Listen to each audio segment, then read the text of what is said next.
can't believe I did it. I cannot believe I went to the salon and let this happen.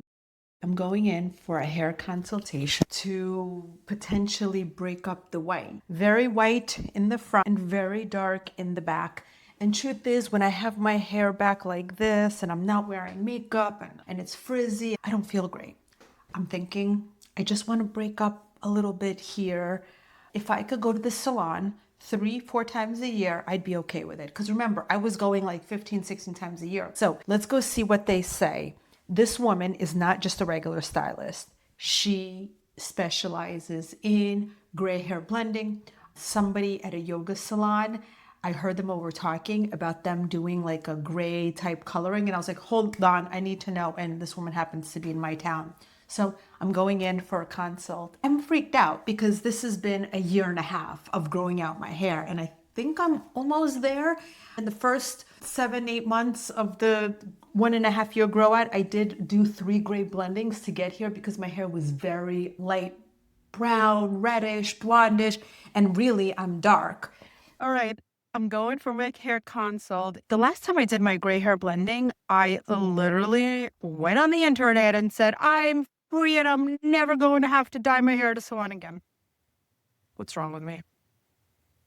All right, I'm going in for my hair consult. I'm here. See what she has to say. There's a woman right there who's got gray hair and she's getting purple put in it. Clearly, I'm in the right place. The salon does gray hair because there's a woman there who looks amazing and she's getting gray hair. So I'm in the right place. It's been a year and a half since I really dyed my hair. I wanted to go gray only because I could not color my hair anymore every 2, 3 weeks. And the white around my face stopped taking. It's very resistant. And as soon as I left the salon 3 days later, it was showing it was a constant cycle. I hated it. I'm willing to come to the salon 3 times a year, maybe 4. And I'm hating when I have my hair back and it's frizzy and I have no makeup on, the white around my face. So is there any way to break it up? I'm super concerned about ruining what I've done for a year and a half. I don't want it to look yellow, muddy, and I want low maintenance.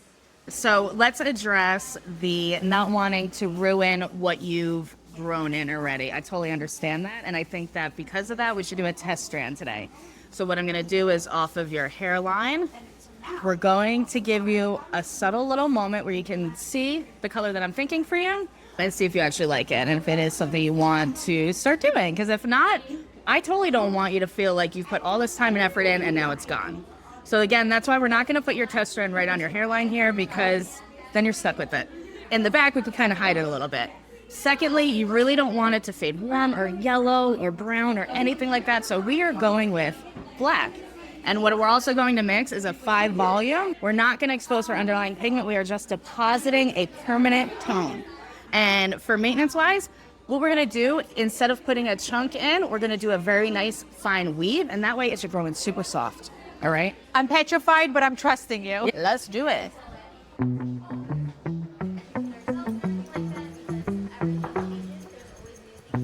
So instead of like a strong line, do you see how this has all breaks in it?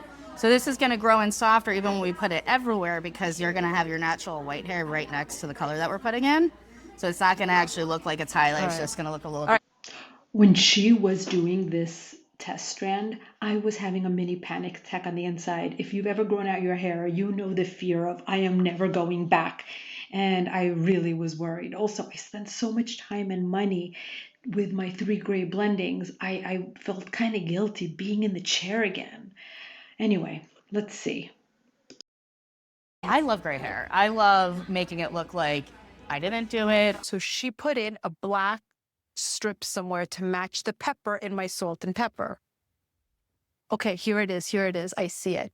I don't see it in the camera, but see this strip right here, right there? I had to put in this cast white because I want to see how it grows out. I don't want it to get yellow, brassy, orange. My hair really is cool. Salt and pepper cool.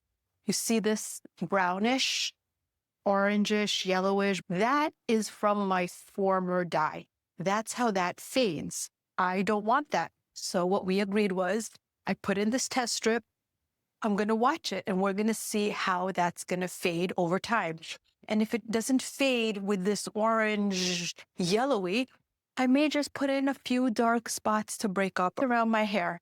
Part of maintaining nice head of hair, which I don't think I have the best hair and it's definitely thinning, but I firmly believe that scalp care is important. The one I went to today, I loved. They were using more natural and organic ingredients that weren't full of fragrance. I don't care about the fragrance. I'm not there for the experience.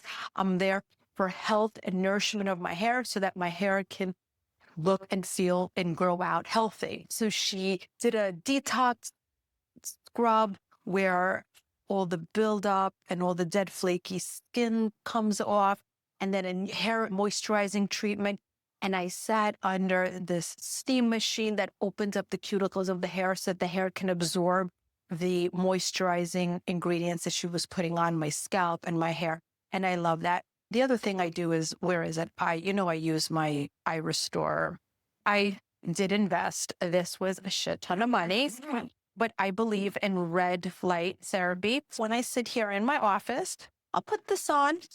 I'll do my red light treatment. This is supposed to help with hair growth. I've been using red light and blue light on my skin for years and years. Light therapies are amazing for pain, inflammation, bones, joints, definitely for hair growth. So I use that therapy all the time. Beauty can't be defined for us from the outside. So I really hope that this coloring thing for me isn't like taking that back. It's just that I want to have a little bit more dark around my hairline. So I'm definitely still going to be a gray hair lady. I just want to break it up around my face. Let's be beautiful no matter what we choose. What's important to me is that we show up in the world where our energy and our enthusiasm and our passion, our personality creates this aura of our beauty, not the color or no color of our hair or whatever. What do you think? I want to know, should I put color around my face?